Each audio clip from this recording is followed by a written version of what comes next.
Hello দর্শক, আসসালামু আলাইকুম। আশা করি সকলেই ভালো আছেন। তো দর্শক, দেখতে পাচ্ছেন আমরা কিভাবে আমাদের চাষের জমিতে এই ক্ষীরাগুলো চাষ করে থাকি। তো বন্ধুরা, এই ক্ষীরাগুলো চাষ করে আমরা কিন্তু ভালো ধরনের লাভবান হয়েছি। তো বন্ধুরা, আপনারা যদি এই ক্ষীরাগুলো চাষ করতে পারেন, আপনারা কিন্তু ভালো ধরনের লাভবান হতে পারবেন। তো বন্ধুরা, এই ক্ষীরাগুলো আপনারা কিভাবে চাষ করবেন?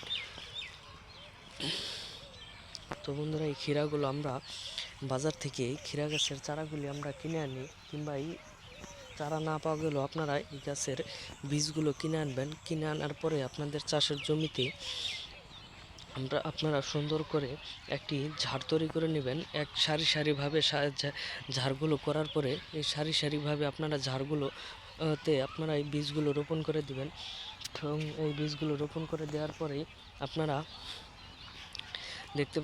কিছুদিনের মধ্যে দেখতে পারবেন আপনাদের গাছগুলো বড় বড় হয়ে গেছে।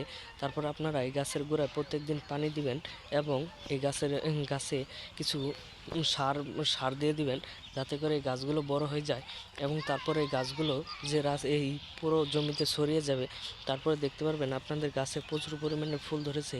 এই ফুল ধরার পরে আপনারা বুঝে নেবেন যে আপনাদের গাছেও খুব সুন্দরভাবে আপনাদের এই ক্ষীরাগুলো ধরেছে। ক্ষীরাগুলো ধরার পর আপনারা এগুলো বাজারে বিক্রি করে ভালো টাকা ইনকাম করতে পারবেন। ধন্যবাদ সকলকে। সকলে ভালো থাকবেন, সুস্থ থাকবেন। আসসালামু আলাইকুম।